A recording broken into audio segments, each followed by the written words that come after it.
Hi and welcome back to the channel. I last posted a video showing areas of the bodywork that needed attention, and this was way back in April of 2020, which came as a bit of a shock really when I had a look at the video itself. And I'd fully intended to start the restoration of the bodywork around about then, but other things tended to get in the way, life, and some of the other things which were explained in my last video, which was a garage update. However, there was another reason. The more and more I kept looking at the bodywork and the three major areas that needed repair, i.e. replacing the front end, replacing a part of the sill section on the offside, and replacing potentially some rear bodywork. And to be honest, I found it rather a bit daunting, and then other jobs got in the way. So now all the other commitments I had and the jobs on the house are finished, I now have decided to have a crack at repairing the body shell. Including the three areas I've already mentioned, I've noted down in excess of 35 jobs that need doing. Some are minor, but all of them I feel I'm capable of doing a good job of a GRP repair. The first time I've really attempted any GRP work, I've restored a metal body on a Triumph Spitfire and other jobs on metal bodied cars, and although I've had GRP cars before, I've never had to do any renovation of the bodywork. So there will be a little bit of duplication compared to the previous video I released on the bodywork, but the difference with this video is the way I plan to tackle the jobs, in particular the three jobs I've previously mentioned, the major ones. I'll only talk about the GRP work in this video.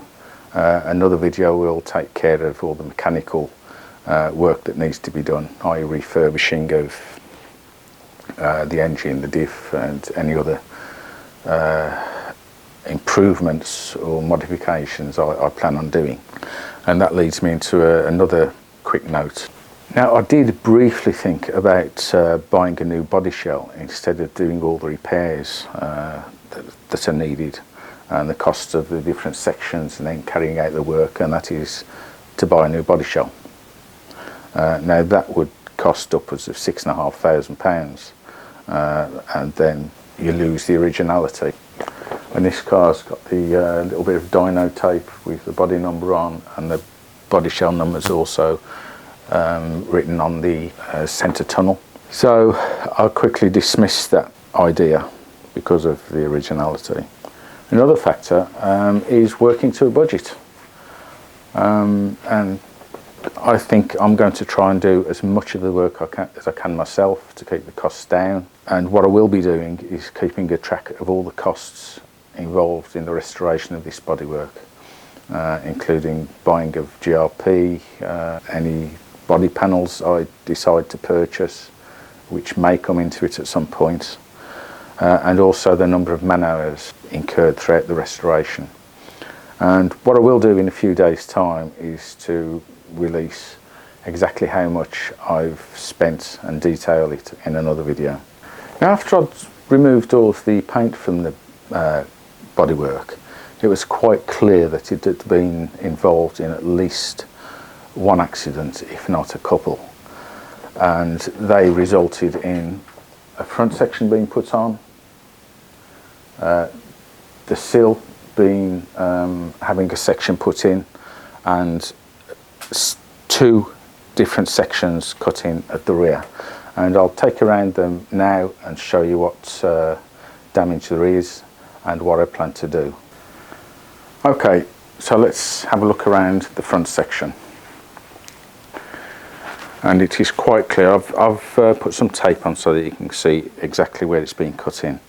So there's a seam there which has been filled with filler, and it's been cut in down here and around there. and also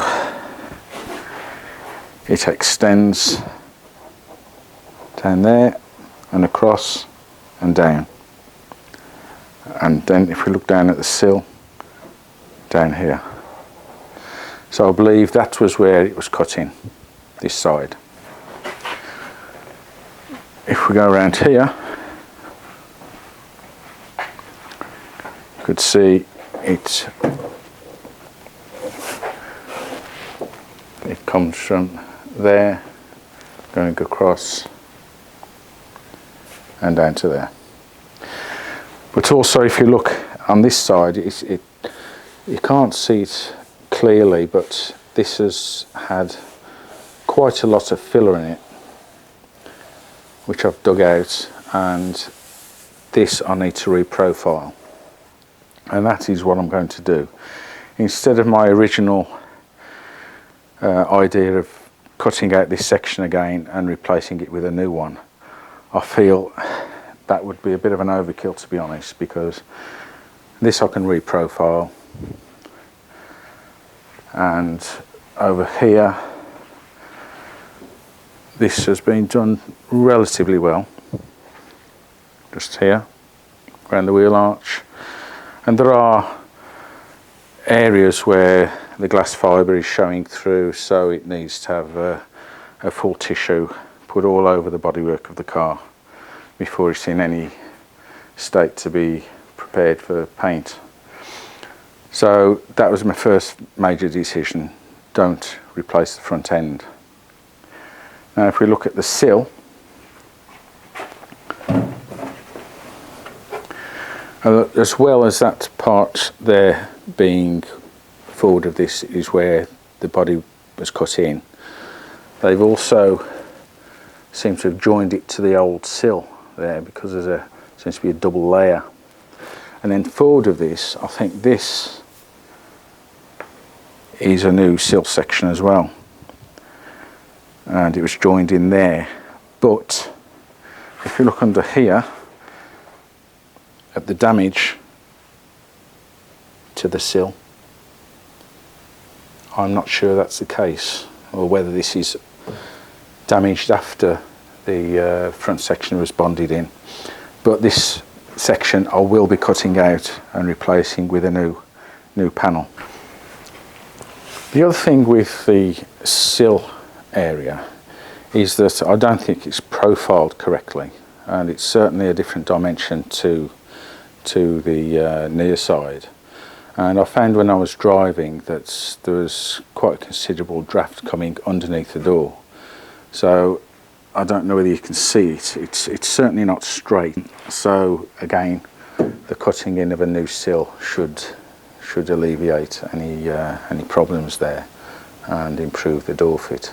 So that, I think, is probably going to be the most difficult job to do.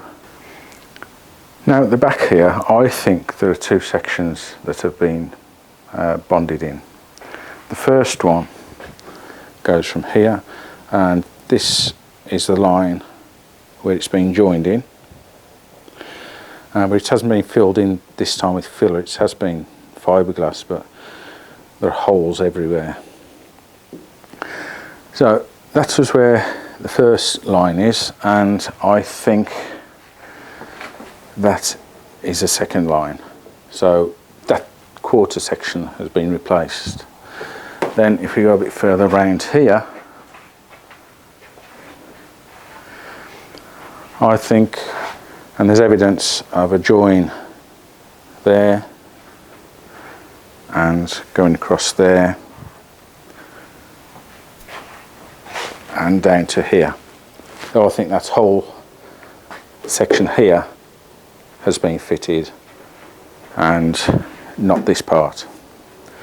I could be wrong, but that's what logic is telling me.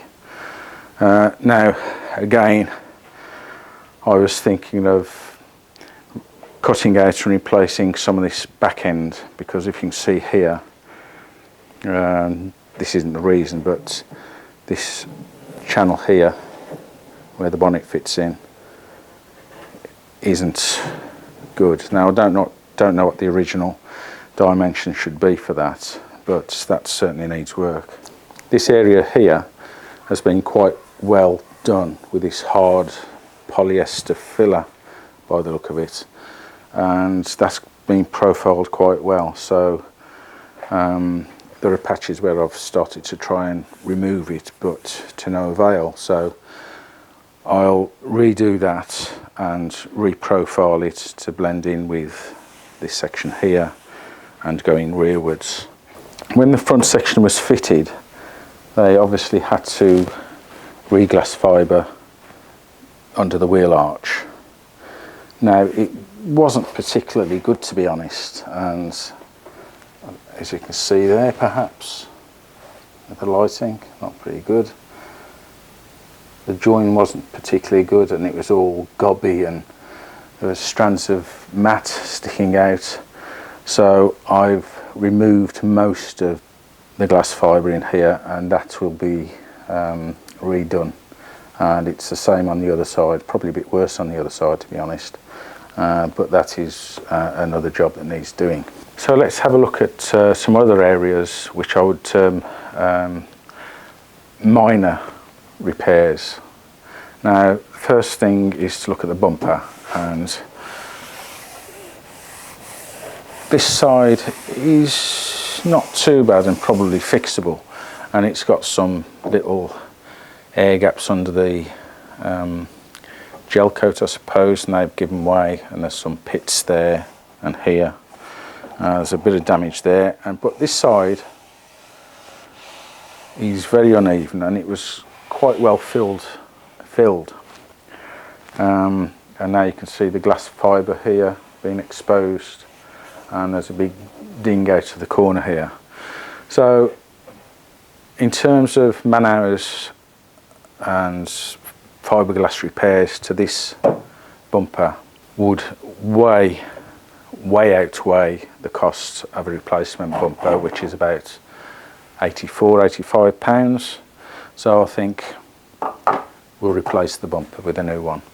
And the rear bumper is not too bad, but again I think it's marginal as to whether I rub that down and get it ready for painting.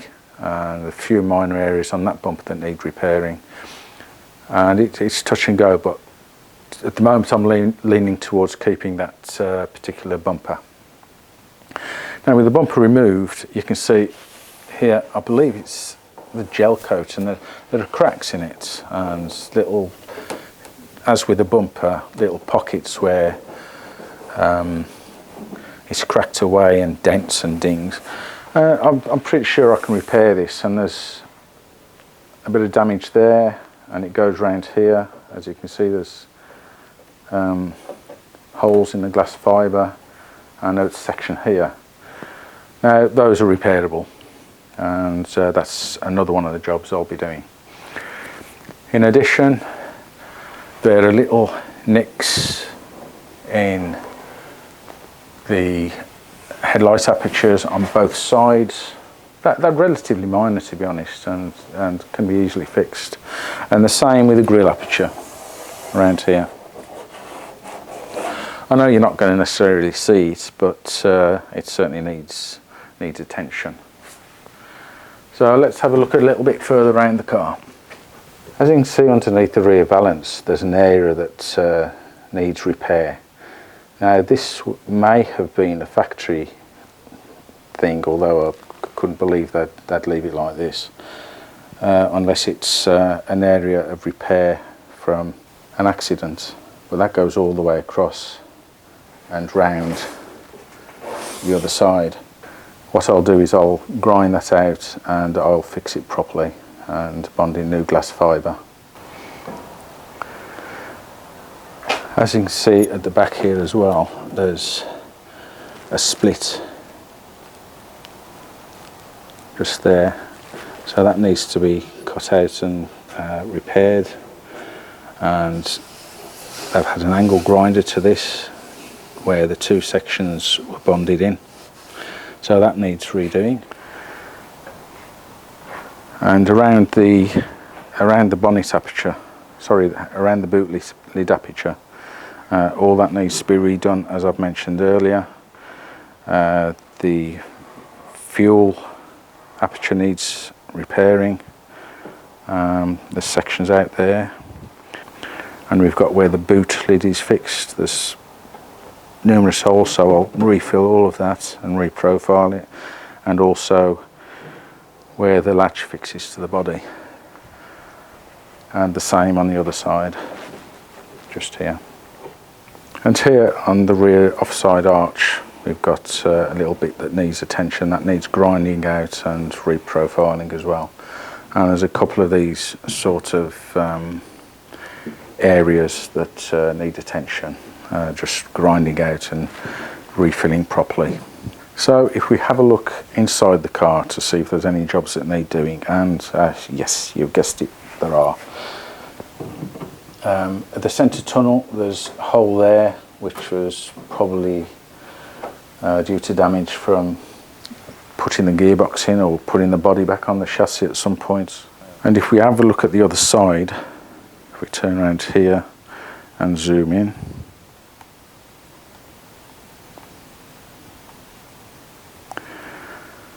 there's a hole in the floor there that needs filling properly. And also where the corner of the lattice work is there, where the lower seat belt anchor should be, there isn't, and that needs repairing properly. It was held in by a couple of bolts and some large washers, so I'll need to refabricate one of those and weld it in. If we look at the lattice this side, you can see that it's comma drift and corroded there, so it's possible to weld in another section of the lattice work without cutting out the lattice itself and redoing it, but and that's probably what I'll do, because I don't really want to go through all the effort of removing it, just repairing that one section and replacing it. As we can see on the other side, it's a bit gobby there where it's been repaired and the section cut in, and that Sill part where the door aperture is fixed, it's all gobby.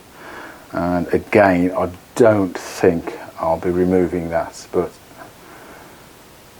it might just need straightening a little bit,